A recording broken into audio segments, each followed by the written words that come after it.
A cultura é uma força que ilumina a vida das pessoas.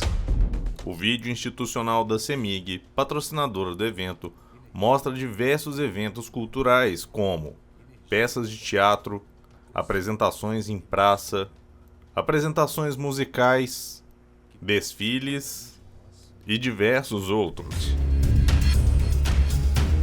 A cultura é tudo aquilo que transforma. A CEMIG, maior incentivadora da cultura de Minas, aplaude de pé este espetáculo.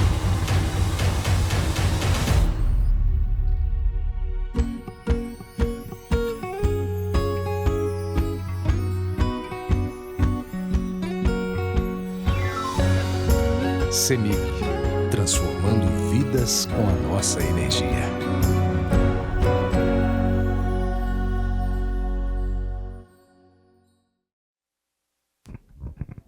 Alô? Oi? Olá, boa noite. Então, aqui. O Sempre um Papo é viabilizado por meio do patrocínio da CEMIG. A produtora cultural Tereza Borges entra no palco segurando o microfone. Ela é uma mulher branca de cabelos escuros e longos, usando um óculos de hastes vermelhas e vestindo uma blusa preta com calça jeans azul. No fundo do palco, há cartazes com a logo do Sempre um Papo em tons verdes. Em frente, há uma pequena mesa de madeira com um livro Há um Lugar para Mim, na Casa de Meu Pai, da autora Patrícia Espírito Santo. Ao lado da mesa, há uma poltrona de cor cinza. O Sempre um Papo convida hoje Patrícia Espírito Santo para lançamento do seu livro Há um Lugar para Mim, na Casa do Meu Pai, editora Autêntica. Pode entrar, Patrícia. A plateia recebe a convidada com aplausos. Boa noite. Patrícia é uma mulher branca de cabelos escuros, lisos e longos. Ela usa um óculos de hastes finas e veste um vestido nos tons azul e branco. O que eu tenho para contar das minhas empreitadas pela África.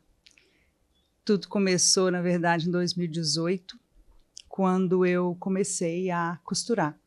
Quando eu decidi aprender a costurar para aproveitar os tecidos que eu ganhava nos projetos sociais dos quais eu participava. O que eu vou fazer com tecidos tão bonitos? Eu preciso arrecadar dinheiro. Então, eu vou aprender a costurar, vou fazer roupas bonitas e vou vender para fazer dinheiro e conseguir dar vazão, né, aos meus projetos. Jamais imaginava chegar onde eu cheguei com essa ideia da costura. E conheci a Fraternidade Sem Fronteiras, por acaso, através de uma cunhada que desejava muito ir à África como médica, fazer um trabalho, e ela me falou da Fraternidade Sem Fronteiras e comecei a pesquisar. Me interessei e me inscrevi numa caravana para o Malawi, um país que eu não conhecia, nunca tinha ouvido falar. Depois vim a confirmar que é um país onde a Madonna tinha adotado uma criança, que tornou o país até famoso.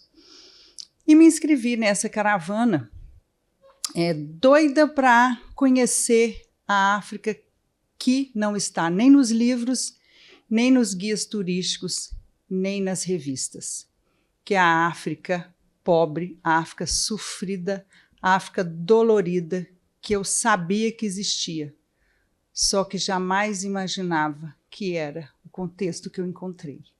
O contexto que eu encontrei, ele é inimaginável por qualquer pessoa que não vá até lá. Me inscrevi, então, numa caravana de saúde. Eu ia auxiliar médicos a pesar as crianças, eu ia pesar a criança, ia ajeitar a fila, ia fazer o que tivesse que ser feito. E, na maior alegria, comprei minha passagem e fiquei pensando, meu Deus, eu acho que eu posso dar muito mais do que isso. E eu tinha uma máquina de costura que eu tinha ganho e estava esperando a demanda. O que vou fazer com essa máquina de costura? Se eu ganhei, eu tenho que doá-la. Ela não me pertence.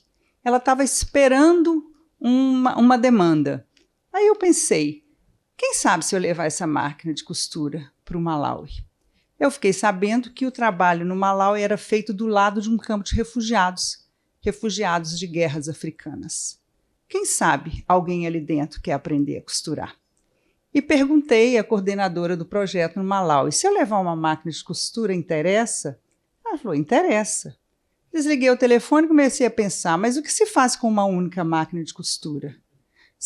Uma única pessoa faz muito com uma máquina de costura, mas centenas e milhares de pessoas não fazem nada com uma máquina de costura. Aí liguei para ela e perguntei, se eu levar 2 máquinas, você vai ficar 2 vezes feliz? Aí ela me perguntou, você costura? E eu entendi a pergunta. E respondi, corajosamente, sou amadora, tem só 1 ano que eu estou aprendendo a costurar, mas eu tenho certeza que eu sou capaz de ensinar quem sabe menos do que eu. Naquela viagem, levei 4 máquinas de costuras, um mundo de aviamentos que eu ganhei, entrei na mala de uma porção de gente, assim, levando coisas para mim. Foi um caos total, meu primeiro curso. Eu tinha duas mesas de plástico, não tinha energia elétrica. Eu descobri que o Malawi importa 6 horas de energia elétrica da África do Sul por dia. E os eletricistas me doaram uma plaquinha de solar para eu alimentar aquelas 4 máquinas, e eu conseguia 1 hora de máquina elétrica de manhã e 1 hora à tarde. Na época, o campo de refugiados tinha 44 mil pessoas, e eu tinha disponibilizado 8 alunos de manhã, 8 alunos de tarde, durante 5 dias. Seriam 2 turmas. Eu cheguei lá, tinham 34 pessoas me esperando. E eu não tive coragem de rejeitar nenhuma delas. Por fim, em 2 dias, eu já estava acabada, já estava morta, tive que abrir mão da maioria deles, ficar só com 4 para treiná-los. E assim começou a minha saga na África. Hoje, essa oficina de costura, nós temos 12 funcionários, temos máquinas elétricas com energia solar suficiente para fazer todas elas funcionarem, máquinas industriais.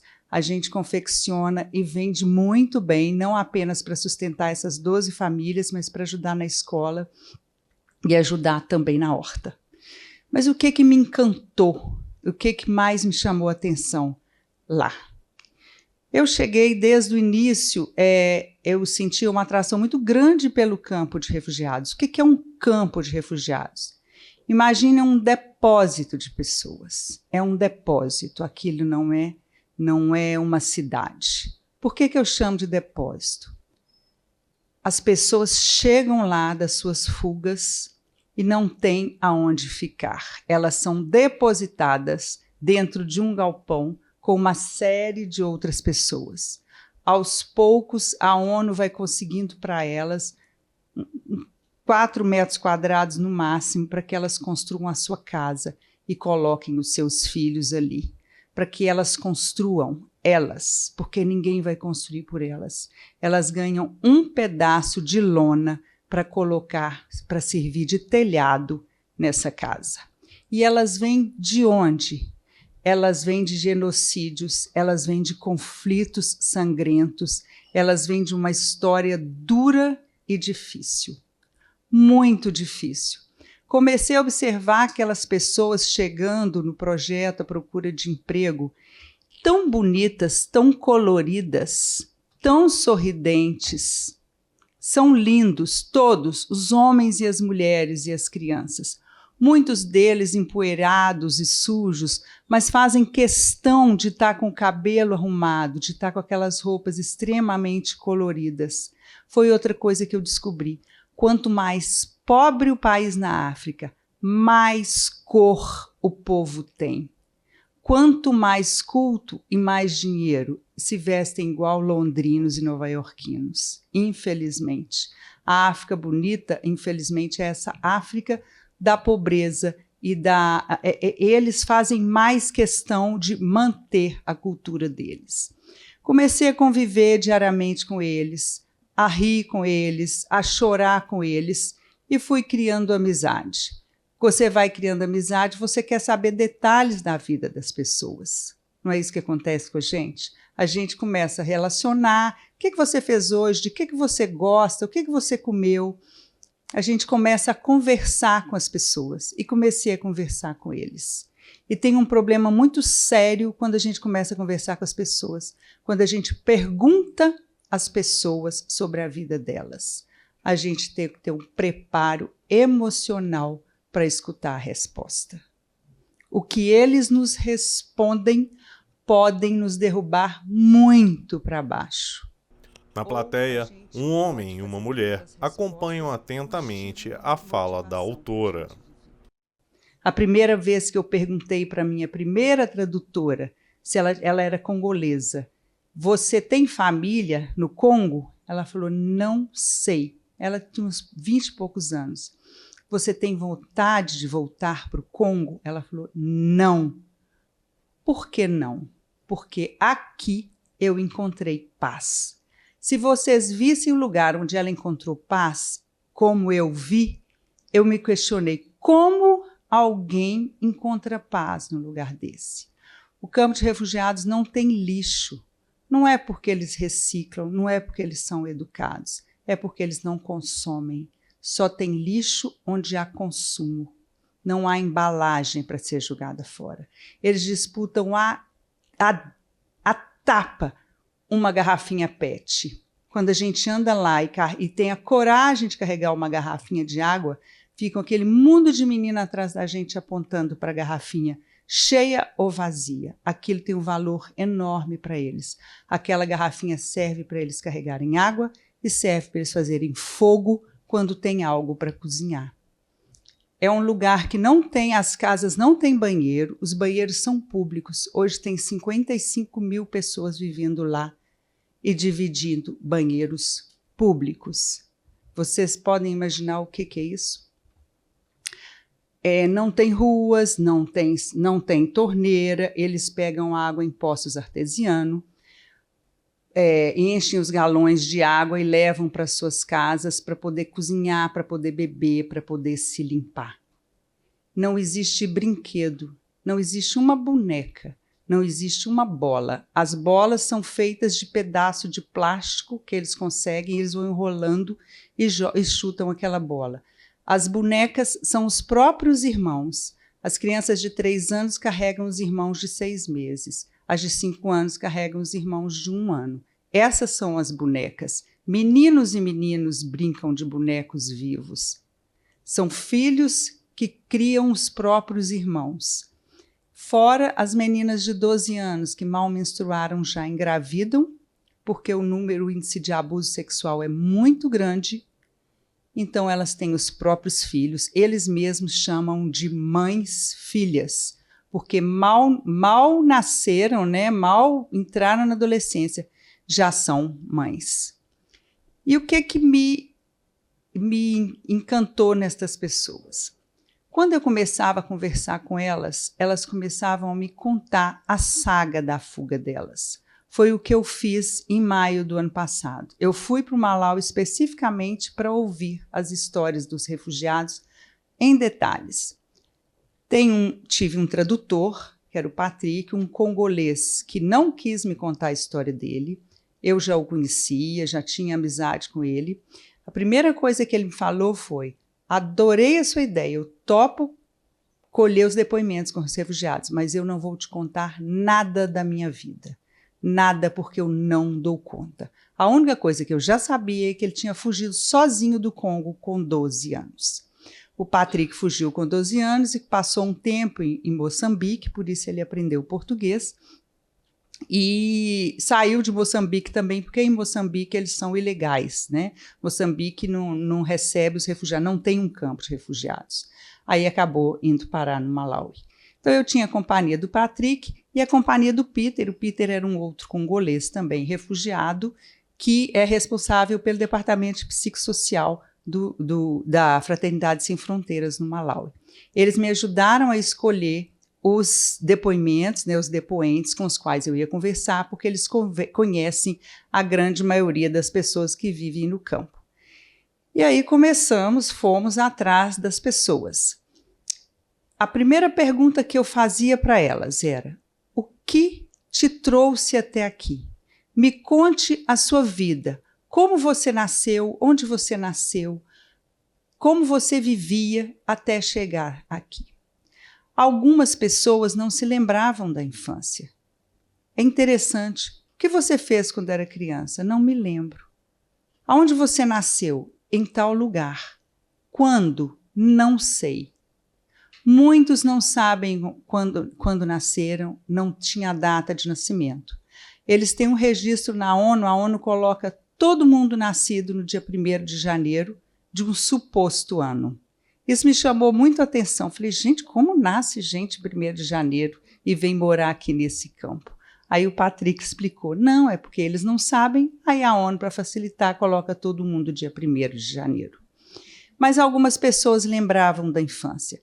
O Patrick põe a culpa na fome. Eles não lembram da infância porque eles morrem de fome. Muitas outras pessoas colocariam nos traumas. É melhor não lembrar de eventos muito traumatizantes, eventos que foram passados há muitos anos. Mas todos lembravam do evento que os levou a fugir. A maioria do campo é da República Democrática do Congo. A gente conhece muito pouco sobre a República Democrática do Congo. Aliás, a gente acha que Congo é um país só. Tem República Democrática do Congo e República do Congo. A República do Congo foi colonizada pela França, a República Democrática do Congo foi colonizada pela Bélgica. A Bélgica fez uma das maiores atrocidades que a humanidade já conheceu naquele país.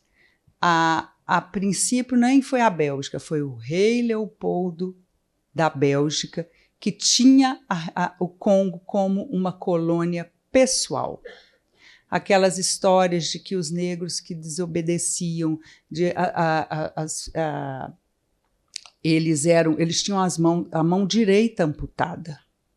E as mãos direitas amputadas tinham que ser enviadas para os emissários do rei para que elas fossem contadas. Então, isso aconteceu no final de 1800, no início de 1900. A Bélgica acabou com aquele país, escravizou, não como escravos como a gente conhece, mas era com chantagem, né? Eu vou cortar a sua mão, eu vou matar a sua família, se você não trabalhar para nós. Essa é a consequência de um Congo que vive hoje, uma guerra civil que se prolonga. Hoje, nesse momento, muitas pessoas estão sendo mortas. Tem 2 semanas que eu vi um vídeo de um ataque a uma aldeia que eles matam os pais e deixam os bebês vivos entre os corpos. Me mostraram esse vídeo, isso aqui foi filmado ontem. Parece cena de filme de guerra africana. Aconteceu ontem, fevereiro de 2024. Só que a gente liga essas coisas tudo no passado. Só acontecia isso no passado. Então, boa parte das pessoas que moram hoje no campo de refugiados fugiram disso. Eles brigam por questões de etnia, eles brigam por questões de terra, eles brigam por questões políticas. Um presidente está no governo hoje, se amanhã a oposição entra, a oposição persegue todos. E perseguir quer dizer matar, quer dizer pegar, quer dizer prender, né? Tem casos no livro, tem um caso de uma mulher que ela precisou fugir, porque quando ela sofreu o ataque, ela denunciou a polícia. Os 3 caras foram presos. Poucos meses depois, mudou o governo. A hora que o governo entrou, ele mandou soltar. Na mesma hora, ela saiu correndo com os filhos, porque ela sabia que ia morrer. Todos eles contam que, quando eles, nesse momento, os países fazem força, não, pode voltar, que aqui não tem guerra civil mais. Pode não ter uma guerra civil estabelecida, mas ele sabe que se ele voltar, aquela pessoa que o fez fugir vai matá-lo e não vai ser preso. Esse é o problema atual. Ruanda e Burundi também, tem muita gente de Ruanda e Burundi dentro do campo de refugiados. A gente lembra só do genocídio de Ruanda, em 1994, quando foram mortas 800 mil pessoas em 100 dias, por uma questão de briga entre duas etnias. A gente acha que isso acabou lá naqueles 100 dias, em 1994.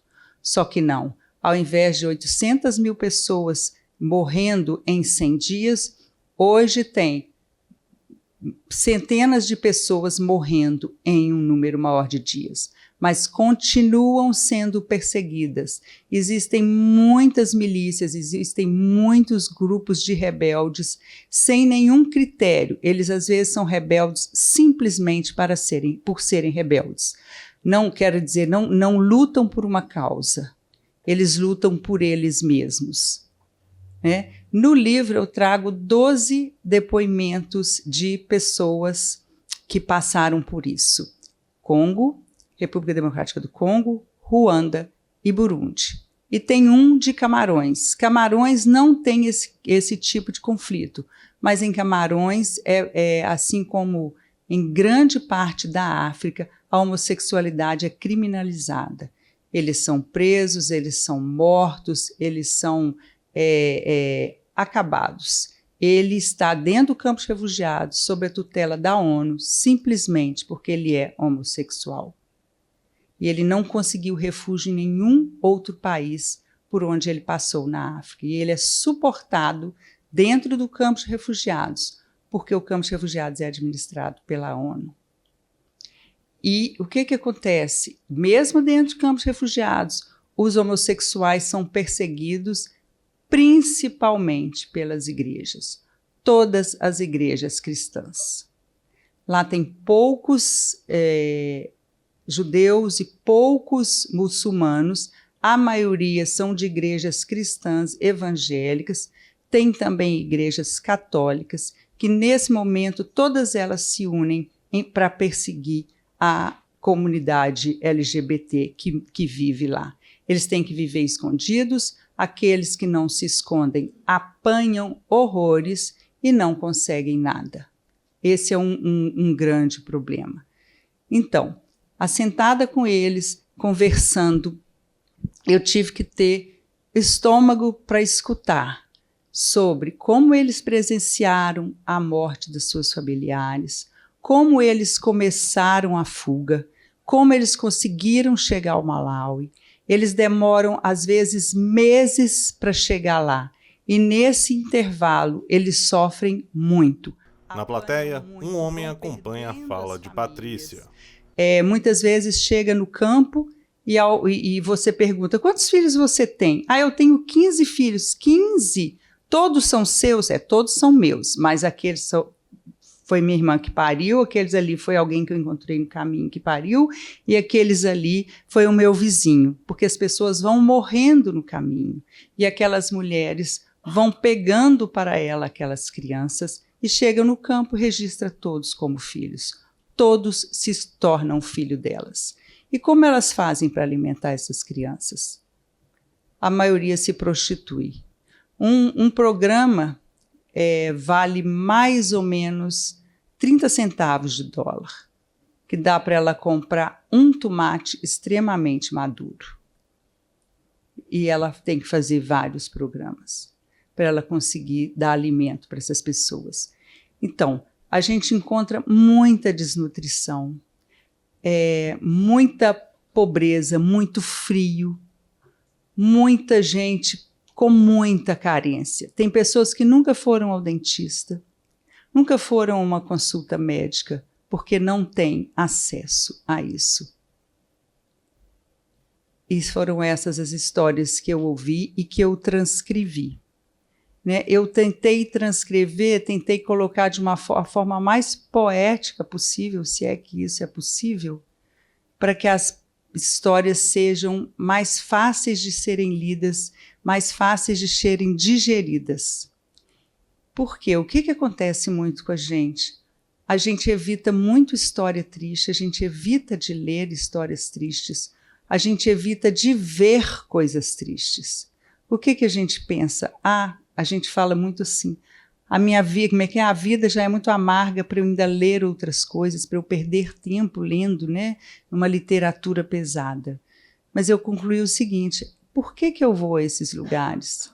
Hoje mesmo, na hora que eu estava vindo para cá, eu brinquei com o Antônio e falei assim, era para eu estar tranquila, né, nessa altura da vida, e olha onde que eu estou me metendo. Estou me metendo numa coisa difícil, numa coisa trabalhosa nessa altura da vida. Porque eu não consigo mais ignorar o mundo que está ao meu redor. Eu não consigo mais ignorar essa realidade. Seria muito mais fácil se eu tivesse indo para Paris, curtir a beleza de Paris, do que indo para a África, curtir a pobreza da África miserável. Só que eu só consigo conhecer melhor a minha dor, eu só consigo entender melhor a minha vida quando eu percebo dores e vidas ainda mais difíceis, extremamente mais difíceis do que a minha. A minha dor se torna menor, as minhas dificuldades se tornam fáceis, quando eu percebo o que é na realidade uma dificuldade, o que é na realidade um sofrimento. Essas são as histórias dessas pessoas. Eu não conversei só com vítimas, eu conversei também com algozes. Tem duas pessoas, tem dois depoentes, uma delas é a primeira história, ela era do exército congolês, ela começou como vítima, matou loucamente também, e ela tinha uma bebê, ela carregava o bebê nas costas, como é de praxe o africano carregar, e uma metralhadora nas mãos. Ela partia para o ataque, carregando o próprio bebê nas costas. E ela mesma falou, no final a gente não vê mais diferença entre quem é do exército e quem é das milícias, quem são os rebeldes. Nós fazemos as mesmas coisas. Nós fazemos as mesmas atrocidades. E ela acabou fugindo do Congo, né? Hoje ela é perseguida porque ela fugiu, ela largou o cargo dela no exército e está se prostituindo no campo de refugiados. Assim como também conversei com outro rapaz que foi também rebelde muito tempo, matou sem dó nem piedade, porque ele se reconhece como uma vítima do sistema também. Hoje está no campo, não mata, porque se fizer alguma coisa ele vai ser expulso e vai ser morto, mas ele fez tudo o que um rebelde fazia e continua fazendo, só que cansou. Cansou de matar, cansou de fugir, mas era um algoz. Então a gente tem os dois lados, e a gente aprende a enxergar todos os dois lados da moeda como sendo realmente um único corpo. Todo mundo é vítima e todo mundo é algoz de alguma forma. E a gente tem que aprender isso. É até uma forma que a gente tem para julgar ou não julgar as pessoas quando elas têm os atos, né? Quando elas fazem o que elas fazem.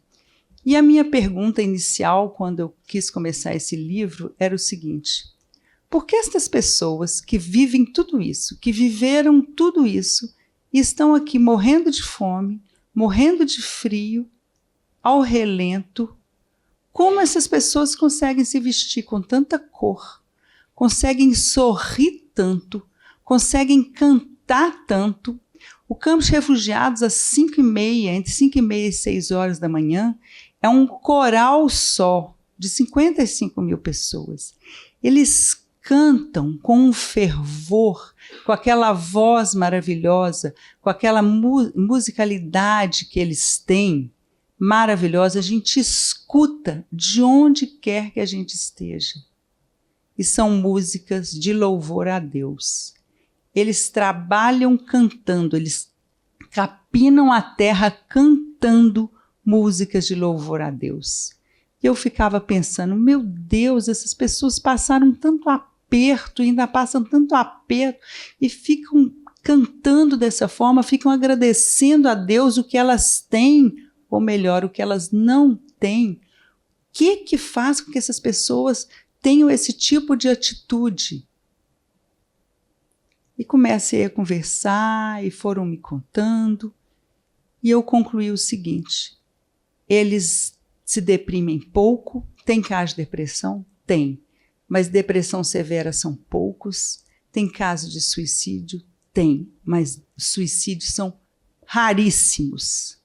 Por quê? Porque eles têm uma fé em Deus inacreditável e inabalável. Todos eles acreditam que amanhã a vida deles vai ser melhor, mesmo sabendo que eles podem amanhecer mortos amanhã. Mortos pela fome, mortos por doença, mortos por diversas situações. Eles têm a certeza de que Deus existe. Uma espectadora acompanha atentamente a fala de Patrícia. Por isso o título do livro é Há um Lugar para Mim na Casa do Meu Pai. Foi uma frase que eu ouvi de alguém, né, de um deles, e que eu achei muito marcante e que resume exatamente o que o livro traz. Essa fé deles de um dia melhor, de um momento melhor, de uma situação melhor. Por mais difícil e impossível que seja alcançar isso. Então, o livro tem 12 histórias de refugiados, né, de Burundi, Ruanda, República Democrática do Congo. Tem um capítulo com vários trechinhos de mulheres que foram abusadas, porque o abuso sexual também é generalizado, né? É até uma incoerência que eu fico pensando, né? Essas pessoas que acreditam tanto em Deus, como elas conseguem se envolver em tanta violência? Parece que é uma coisa, é muito fruto da ignorância, da falta de acesso a qualquer coisa, falta de acesso à educação, falta de conhecimento, que pode estar levando essas pessoas a agirem dessa forma. Né? É uma cultura que a gente tem que respeitar, mas que de alguma forma a gente está tentando ajudá-los a ver de outra forma, apesar de que nós também, nas nossas culturas, a gente reproduz muito dessa violência, muito dessa violência contra a mulher, dessa violência contra os homossexuais, mas de alguma forma lá ainda está um pouco mais atrasado do que aqui, o que não quer dizer que estejamos em situação boa também. Né? E trago um pouco também no livro, eu contextualizo os países para que o leitor saiba por que aquelas pessoas fugiram e não querem mais voltar para os seus países. O que eu acho que a gente não pode é continuar ignorando a tristeza, a pobreza, a miséria que acontece naquele continente, enquanto a gente vive aqui numa situação de relativo conforto. Muitas pessoas já me perguntaram, mas por que você vai tão longe para fazer um trabalho? Por que você não faz aqui no Brasil? Eu faço trabalhos aqui no Brasil também, aqui em Belo Horizonte, no sertão baiano, em Roraima, no norte, assim como eu faço na África. A grande diferença é que aqui a gente tem pobreza, lá eles têm uma miséria extrema, extrema. É muito comum a gente ver criança de 1 ano e meio com 4 quilos.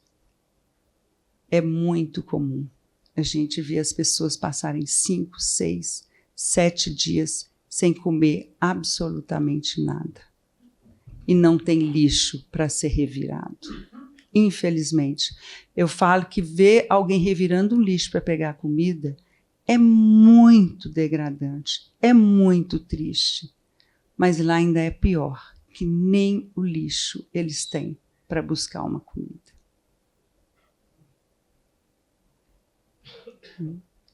Então, alguém quer fazer alguma pergunta? Uma mulher na plateia faz uma pergunta para Patrícia sem microfone. Ela pergunta: vocês que trabalham na fraternidade, vocês ficam próximos do campo de refugiados? Isso, a fraternidade tem uma... Ela perguntou como a gente fica alojado quando a gente vai pela fraternidade. Em todos os projetos da fraternidade existe, né, tem o alojamento. A gente dorme em beliches, tá? Colchão ótimo, travesseiro ótimo, roupa de cama ótima. A gente tem o banheiro legal, lá dentro a gente tem a estrutura, né? Tem privada, com descarga. Por que eu falo isso? Porque no campo não existe, né? Não existe chuveiro, não existe nada disso. A única coisa, assim, por exemplo, os nossos chuveiros são de água fria. Eu não tomo banho de água fria, porque eu tenho horror à água fria. Eu esquento a minha água, tomo banho de caneca, é uma maravilha, é bom mesmo, é só... tomo banho numa boa, com água fervendo às vezes, mas são banhos de caneco. A gente tem refeitório, a gente tem pessoas que fazem a comida para a gente, tem limitações de alimentação, porque o país não oferece uma diversidade grande de alimentos, né? Não adianta você, até se você achar um supermercado melhor, não tem muita diversidade para você comprar. Mas a gente não precisa mais do que aquilo, né? A gente tem o básico e ficamos muito bem. Acontece, obviamente, um ou outro ter diarreia, um ou outro passar mal, mas é uma coisa que nunca vi ninguém passando mal mais do que quando a gente vai, às vezes, para a Bahia e come muito agente dendê. Quer dizer que a gente não está acostumado, não é nada assustador. Os alojamentos são muito bons, são bastante confortáveis para a gente, né? O que acontece muitas vezes é quando a gente começa a andar no campo, eu, por exemplo, eu não tenho coragem de beber água, eu não tenho coragem de carregar minha água. Então, eu chego no final do dia seca de vontade de beber água, porque é muito ruim você ir num lugar que você tira uma garrafinha e todo mundo olha para você desejando avidamente aquela garrafinha. O problema não seria eu dar a minha garrafinha, é eu dividir uma garrafinha pequena com centenas de pessoas olhando. Então eu prefiro não tomar água. Isso é uma coisa que é meio ruim assim no meu caso, mas eu prefiro. Não lancho durante o dia.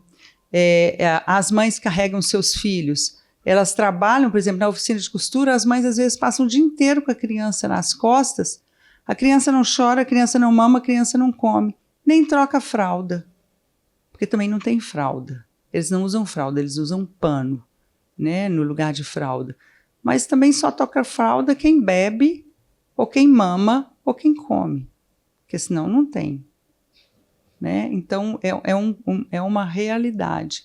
Lá dentro do projeto, eles recebem café da manhã, recebem almoço, né? Mas é muito limitado para eles, o que não é para a gente.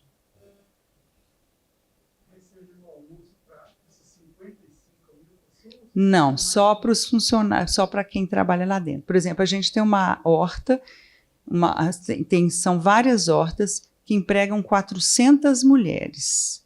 Essas 400 mulheres, elas almoçam lá dentro. Tem a escola também, que hoje deve estar com quase 600 crianças, 600 alunos. Eles também comem lá dentro. E os funcionários. Patrícia, não criando polêmica, mas em relação à ONU, ela se limita só ao cadastro dessas pessoas?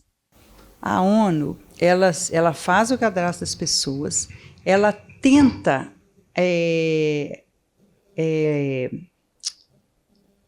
levar as pessoas para outros países, tá? Asilo para essas pessoas para outros países, mas é tudo muito lento.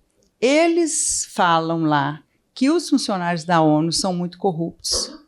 Porque, por exemplo, uma pessoa lá, a maioria desses 55 mil refugiados, na verdade, não são refugiados, eles são solicitantes de refúgio. Qual é o problema lá? Você faz a solicitação de refúgio, o país te dá o refúgio. O Malawi vende o refúgio, muitas vezes por $200. Você imagina aquelas famílias que recebem $7 por mês para comer, onde elas vão juntar $200 para comprar esse título de refugiado. Aqui no Brasil e nos outros países, pela regra, é para ser gratuita. Então, quem são muitas vezes os funcionários da ONU lá dentro? São as próprias pessoas locais. A ONU não olha muito bem. Eu vou te falar uma coisa, sem querer criar problema. A atuação da ONU aqui em Roraima, junto aos venezuelanos, é completamente diferente da atuação da ONU na África. Completamente diferente. Aqui, junto aos venezuelanos, é uma coisa maravilhosa.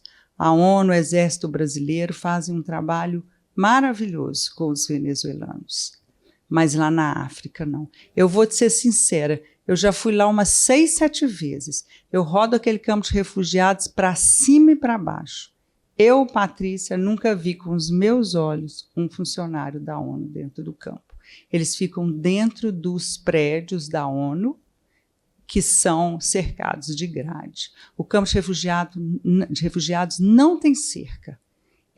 Os refugiados sabem onde começa e onde acaba. É uma rua, não tem cerca. Eles não podem sair dali. Mas os prédios da ONU são cercados com grade. Um homem na plateia assume o microfone para fazer uma pergunta. Eu acredito que saio daqui diferente de quando entrei. Bom. A sua doação, ela mexe nos nossos corações. Eu gostaria de saber, me ocorre aqui, em que perspectiva você se prepara emocionalmente? Onde você encontra forças para emocionalmente carregar alguma coisa tão pesada? Rubio, eu vou te falar que eu até hoje não chorei nas minhas viagens.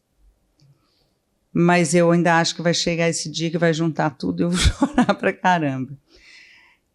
Eu acho que é também a minha fé.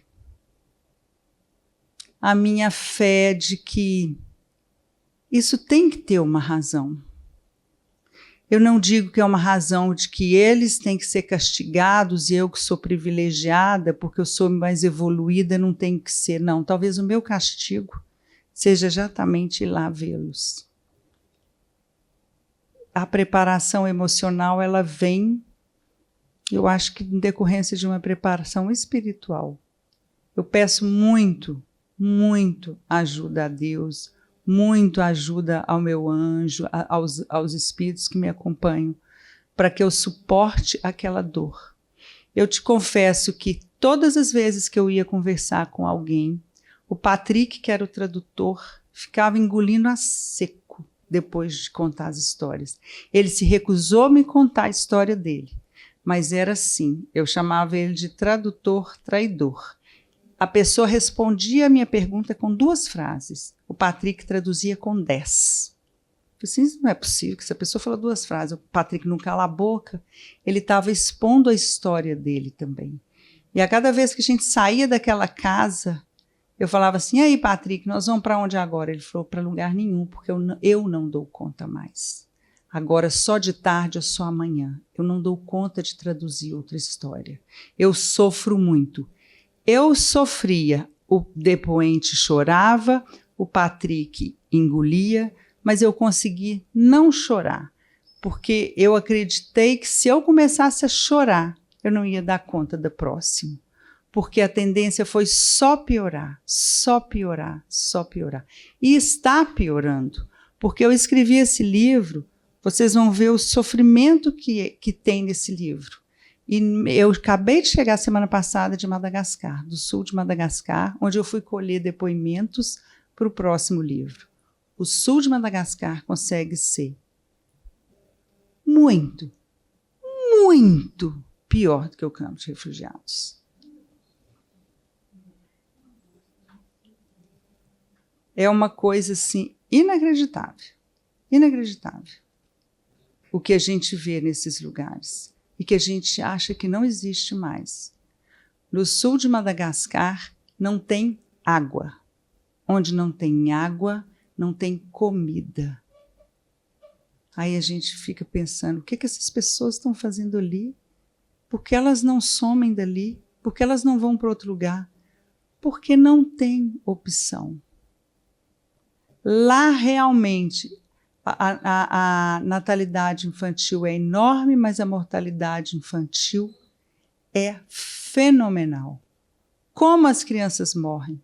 Como existem crianças de 4 quilos com 1 ano e meio, de 9 quilos com 5 anos. Existem muitas.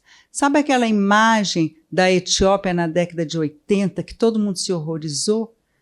Aquilo ali no sul de Madagascar é a todo momento. Ninguém sabe disso. Ninguém está interessado nisso, gente. Nós não estamos interessados nisso. Eles que morram. Olha que tristeza. Eu não sabia que era assim até ir lá. E olha que eu sou uma pessoa culta, uma pessoa que lê, uma pessoa que estuda.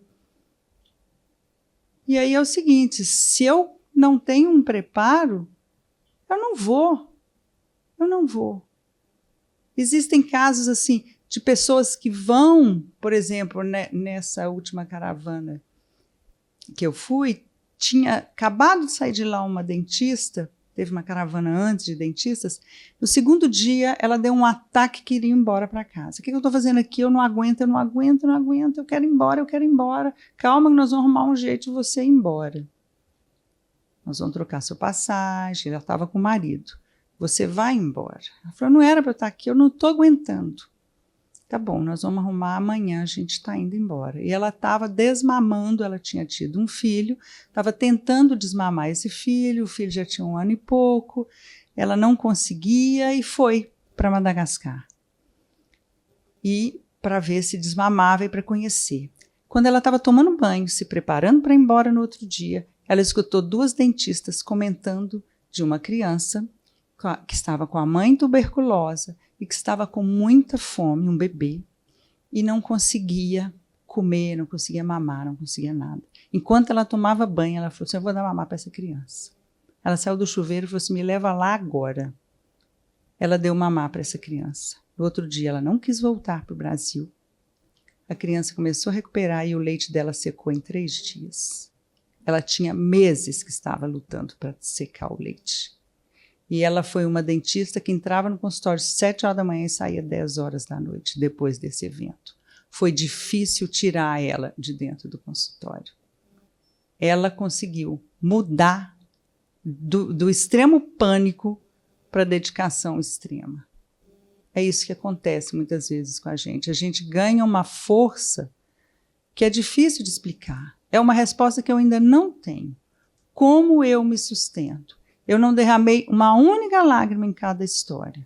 O depoente chorava, eu abraçava, eu pegava nas mãos, eu beijava. O Patrick engolia seco. O olhinho dele, ele tem uns olhos enormes, bem brancos, uns dentes branquérrimos assim. Ó. O olhinho dele enchia de água. E o meu não. Porque eu acho que senão eu não aguentava. Eu fui uma criança... Manteiga derretida era meu apelido. Eu chorava por qualquer coisa. Hoje ainda choro, às vezes, por filme, propaganda, música. Choro por coisas bobas. Mas eu acho que é a hora que eu me permito chorar. Porque se eu fraquejar, eu não vou dar conta de levantar no outro dia para continuar. E vou te falar, é viciante. É viciante. De Madagascar, eu ainda vou no Senegal. O Senegal é um país onde tem o maior número de crianças abandonadas na rua do mundo. E são exploradas, essas crianças são exploradas pelas igrejas também. Lá no Senegal, já me comprometi. Vou para a República Democrática do Congo, porque eu quero entender esses ataques no lugar onde eles acontecem. E estou me viciando nessa coisa. Aliás, estou me viciando em viver de falar da vida dos outros. Um homem na plateia faz uma pergunta ao microfone. Patrícia, fala pra gente um pouquinho do projeto Fraternidade Sem Fronteiras. Quem que iniciou, qual que é o escopo, onde é que está atuando e se tem perspectiva de crescimento? Fraternidade Sem Fronteiras, acho que tem 12 anos. Iniciou com Wagner Moura Gomes. Ele é do Mato Grosso do Sul, de Campo Grande. Um dia, há muito tempo, ele queria muito ir à África e foi como se fosse um chamado. Ele foi parar em Moçambique. A gente fala Moçambique, a gente imagina um país muito legal. É um país muito legal, muito bom, mas de uma pobreza extrema também. Tirando Maputo, que é uma cidade legal, boa, com infraestrutura, com escolas, com universidades e tudo mais, o interior é muito pobre. É outra ilusão que a gente tem, que Moçambique todo mundo fala português. Não fala português. Já fui lá 2 vezes num dos projetos da fraternidade, saí para correr, me perdi na vila, não conseguia voltar de jeito nenhum, porque ninguém conseguia me entender. Tive que correr 2 vezes o que eu saí para correr, porque eu não conseguia conversar com ninguém. Ele foi parar em Moçambique e começou a fazer o trabalho lá. E aí ele começou a ir a outros países, sempre em lugares muito, muito, muito pobres, e começou a abrir os polos. E o trabalho é tão bonito que outras pessoas foram surgindo, foram se juntando a ele. Hoje é um movimento enorme, tem também na Europa, nos Estados Unidos, no Canadá, tem representantes. Eu não sei quantas pessoas tem na fraternidade hoje, mas são projetos na África, tem Malawi, Moçambique, Madagascar, Senegal, Congo. Aqui no Brasil tem Roraima, na Bahia, na Paraíba, aqui em Belo Horizonte.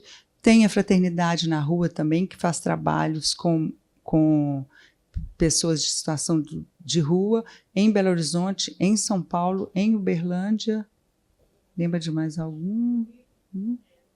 No Rio. Isso.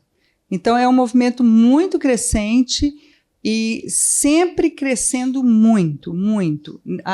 Ou pegando outros países, ou dentro dos próprios projetos, eles vão se expandindo muito. Por exemplo, as escolas sempre começam pequenas. A escola em Madagascar começou há 1 ano, com 200 alunos, hoje tem quase 600.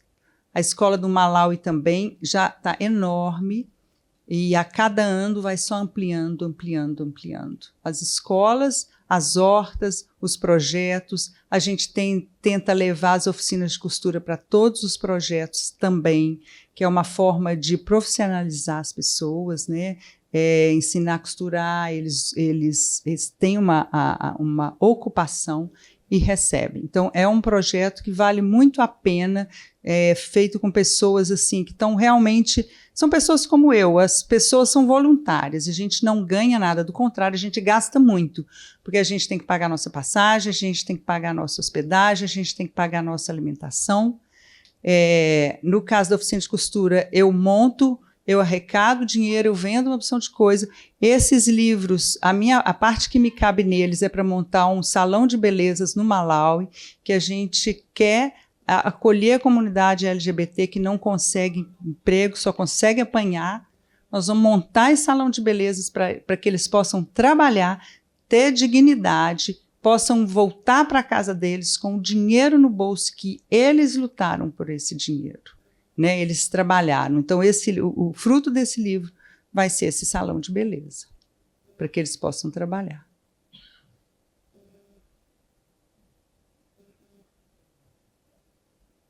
Mais alguém?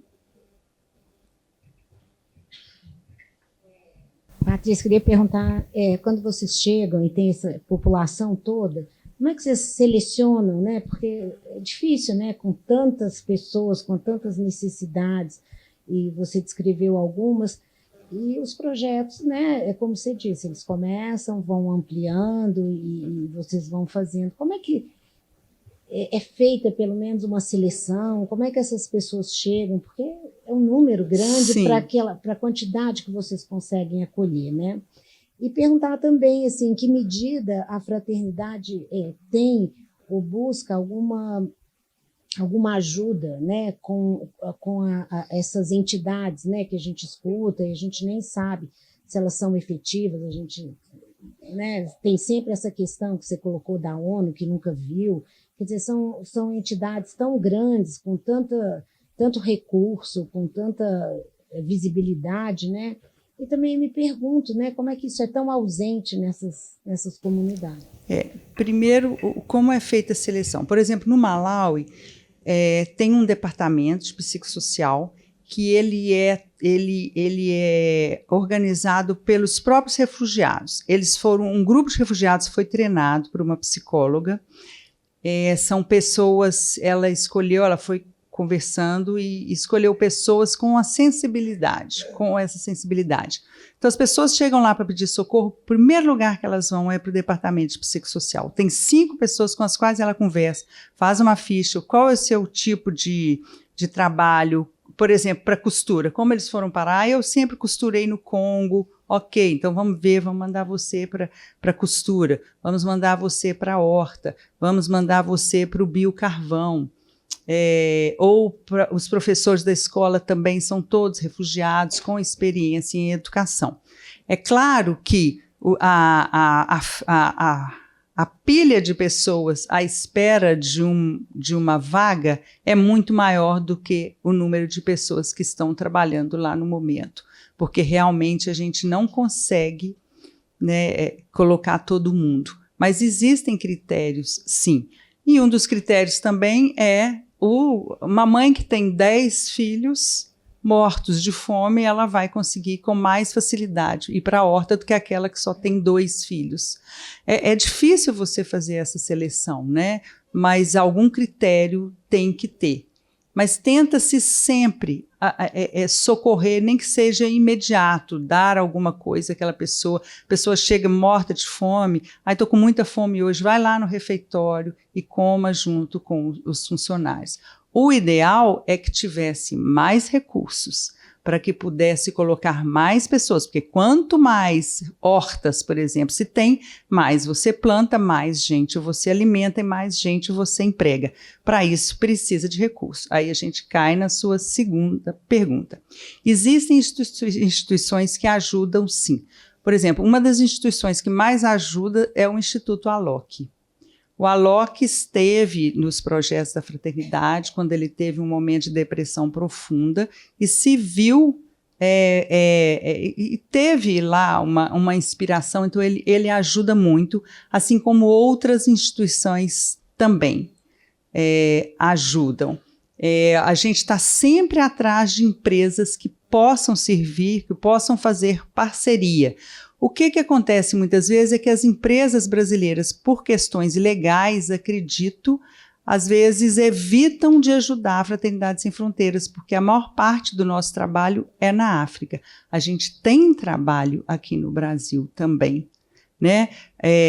Por exemplo, um dos trabalhos aqui no Brasil, que é junto às crianças de microcefalia, vocês vão lembrar naquela época que o Zika vírus foi descoberta a relação do Zika vírus com a microcefalia, que foi a doutora Adriana, da Paraíba, que descobriu isso. A Fraternidade Sem Fronteiras é parceira dela. Ela mesma conta que na época que ela descobriu, apareceu uma porção de gente querendo apoiá-la. Só que ela foi abandonada depois que isso perdeu o status de notícia nova. E quem ficou com ela foi a Fraternidade Sem Fronteiras. Então, a gente tem uma parceria com ela e está sempre buscando recursos. Por exemplo, aqui em Belo Horizonte, tem um polo de tratamento dessas crianças com microcefalia, que é ligado ao trabalho dela e é da Fraternidade Sem Fronteiras. Estamos sempre correndo atrás de empresários, pedindo, implorando.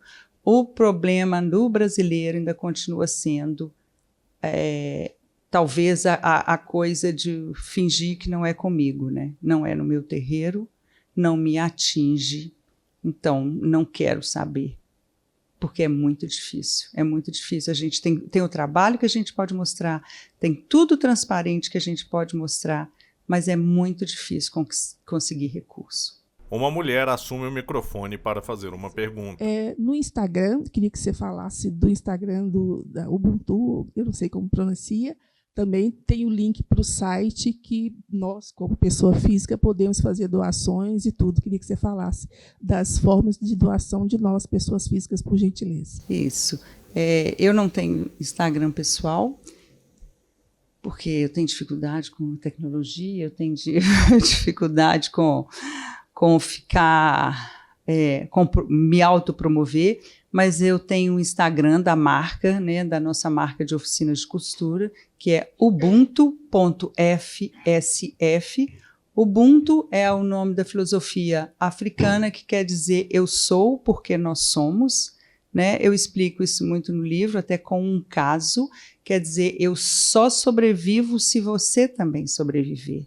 Se eu morrer, se você morrer, se você se acabar, se você morrer de fome, eu também vou morrer de fome. Então, quando eu ganhar um prato de comida, eu vou dividir com você, porque eu preciso que você sobreviva para eu também sobreviver. É uma filosofia que eles levam muito a sério, porque eles já aprenderam na pele que se não for desse jeito, morrem todos.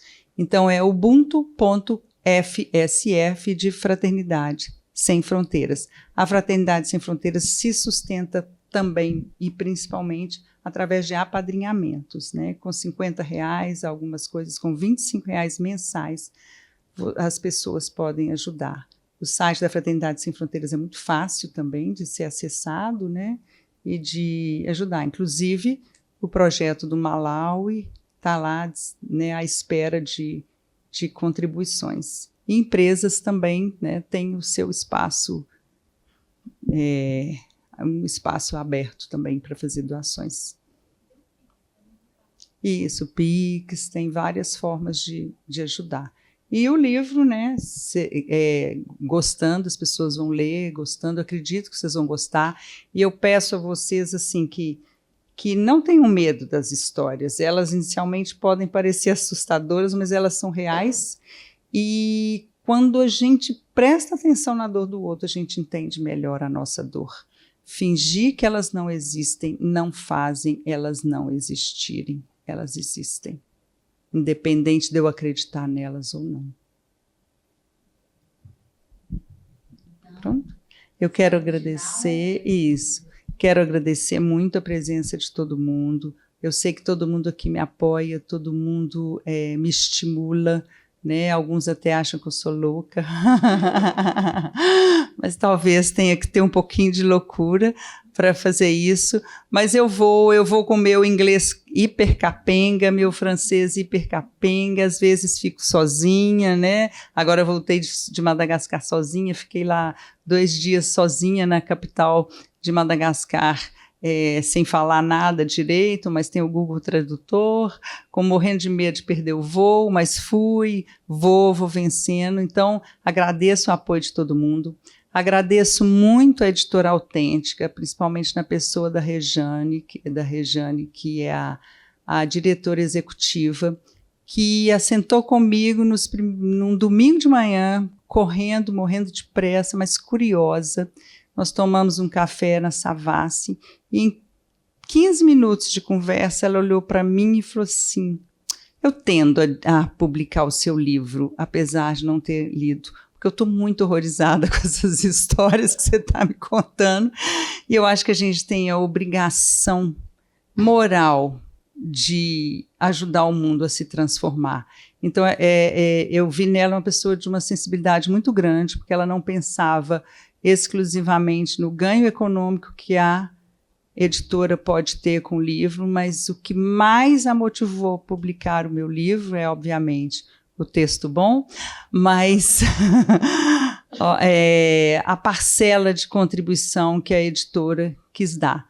Agradeço muito ao Afonso Borges, do Sempre um Papo, né? Ele hoje não pôde estar aqui, ele estaria, mas não pôde estar. É uma pessoa que me apoia há muitos anos, que também, antes de ler o livro, né, foi ele até que me colocou em contato com a Autêntica, também com essa mesma mentalidade. Ele me conhece como pessoa e fez questão de me ajudar muito, e é quem me trouxe aqui hoje, a quem eu agradeço muito. Agradeço, obviamente, também muito a Fraternidade Sem Fronteiras por me dar o espaço para fazer o trabalho que eu faço, né, e o estímulo para fazer tudo o que eu faço, e ao meu tradutor, o Patrick e o Peter, da Psicossocial, que sem eles esse livro não teria saído. Eles estão lá os dois vibrando, tadinhos, assim, loucos para ver o livro. São pessoas que estão presas dentro do campo, né? Não vão viver lá, sabe lá mais quanto tempo, mas tem um trabalho maravilhoso. Isso. Obrigada. A plateia se despede da autora com uma calorosa salva de palmas.